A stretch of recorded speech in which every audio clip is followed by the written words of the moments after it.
The Silent House on Black Raven Hill, Part 1, Arrival. The decrepit 1968 Ford struggled up the winding road through the dense forest. The red and gold leaves, once beautiful, now looked ominous in the gathering dusk.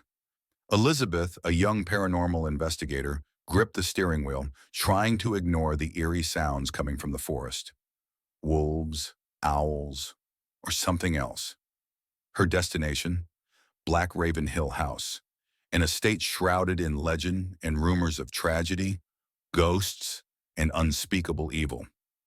Several families had died or disappeared there over the past 100 years, and locals avoided it as if it were a leper. Elizabeth, however, was not superstitious. She relied on facts, logic, and a scientific approach. Her interest in the house was purely exploratory.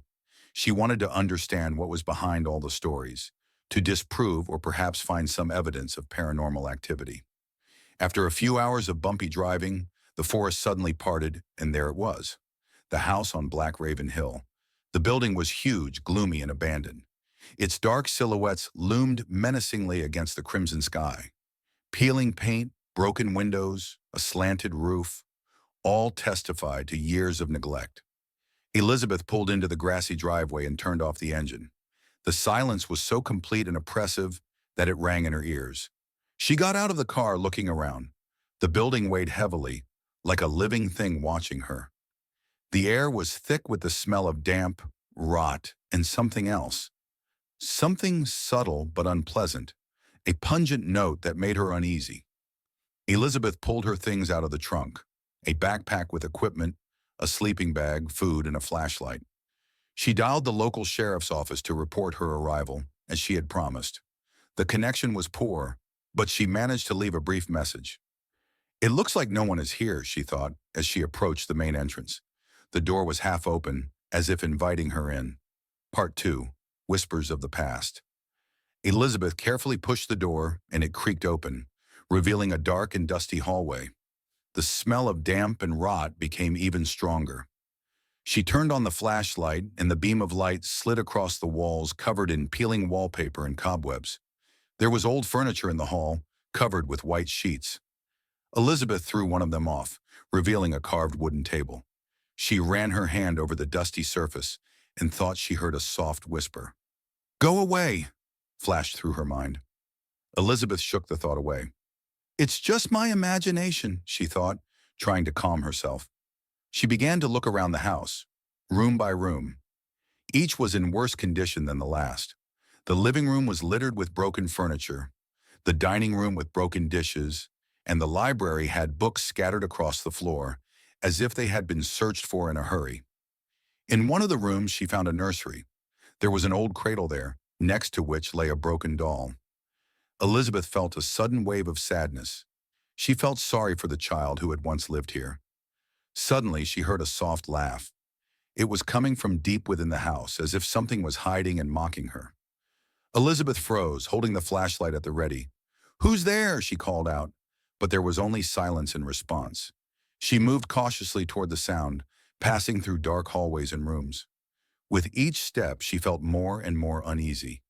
It seemed as if the house had a life of its own, breathing and watching her.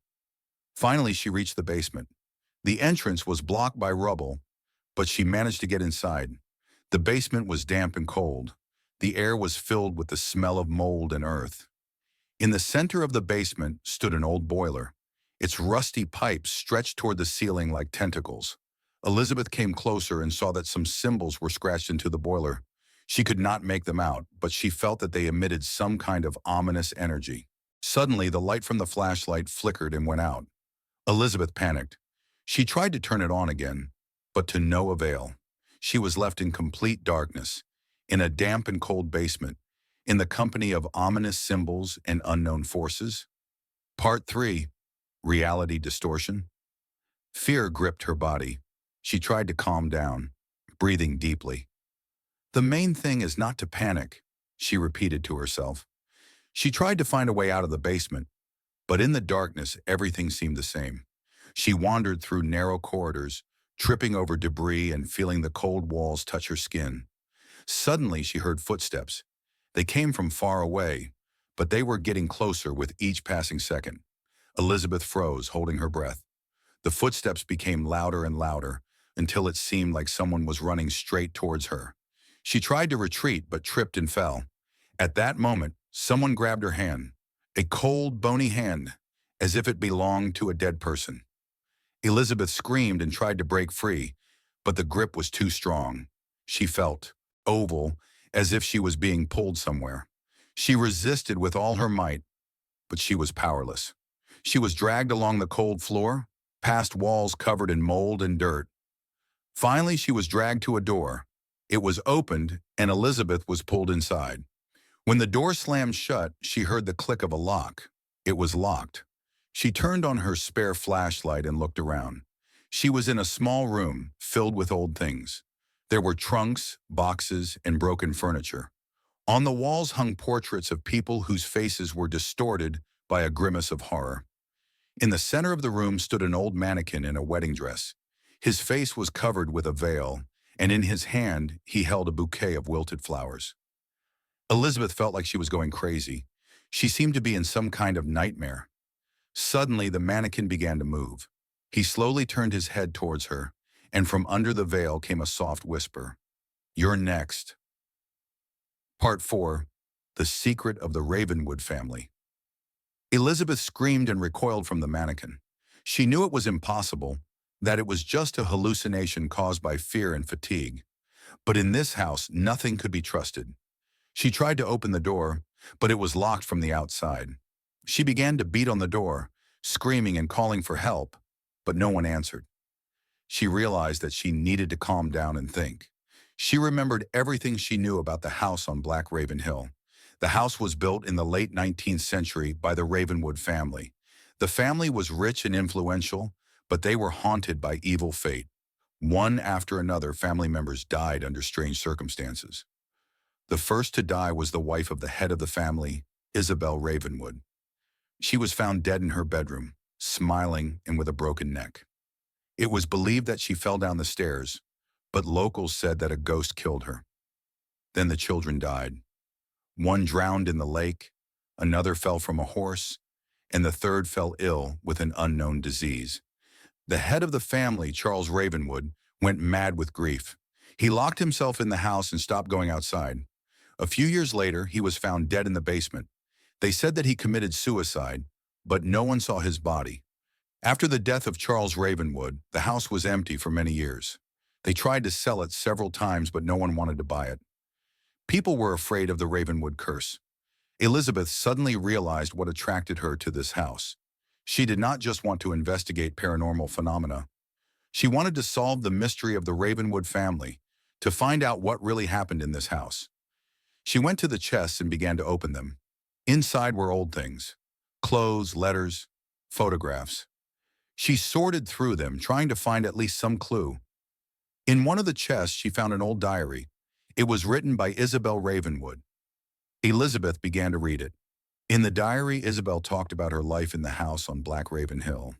She wrote about her love for her husband, about the joy of motherhood, about the beauty of the surrounding nature. But gradually, strange entries began to appear in the diary.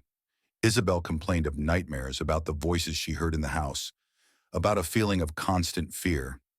She wrote that the house was alive, that it was watching her and trying to drive her crazy. She felt that there was something evil in the house, something that wanted her dead. In the last entries, Isabel wrote that she was afraid for her life and the lives of her children. She felt that her husband had become a different person, that he was under the influence of some dark force. The last entry in the diary was written a few days before her death. She wrote that she knew who killed her and that it was someone close to her. Elizabeth closed the diary. She realized that Isabel Ravenwood had not fallen down the stairs but had been murdered. But who had killed her, and why? Part 5. True Evil. Suddenly, the lights in the room went out. Elizabeth found herself in darkness again. But this time, she did not panic. She knew that this was no accident, that someone or something was playing with her. She turned on the flashlight and looked around. The mannequin was gone. In its place, a figure in a dark cloak stood in the center of the room. Its face was hidden by a hood, but Elizabeth felt that they were looking at her. The figure slowly approached her and extended its hand. Elizabeth saw that the figure was holding a knife. "You are next," the figure whispered. Elizabeth screamed and ran to the door. She tried to open it, but the door wouldn't budge. The figure was slowly approaching her with a knife in his hand. Elizabeth knew that this was the end. But suddenly the door swung open and a bright light burst into the room. The sheriff was standing behind the door. He saw a figure in a dark cloak and shot at it. The figure fell to the floor. The sheriff ran to Elizabeth and helped her up. She was in shock and couldn't speak. The sheriff said that he got her message and came as soon as possible. He knew about the house on Black Raven Hill and its bad reputation. He called for backup and began searching the house. In the basement, they found a secret room where a man lived. The man turned out to be a local resident who had long been interested in the occult. He learned about the house on Black Raven Hill and its dark history and decided to use it for his rituals. He killed Isabel Ravenwood to awaken the evil forces in the house. He drove Charles Ravenwood crazy to take his wealth. He lured people into the house to use them in his rituals. The sheriff arrested the sorcerer and took him to jail. Elizabeth was left alone in the house on Black Raven Hill. She knew that her mission was accomplished. She had solved the mystery of the Ravenwood family and helped stop the villain.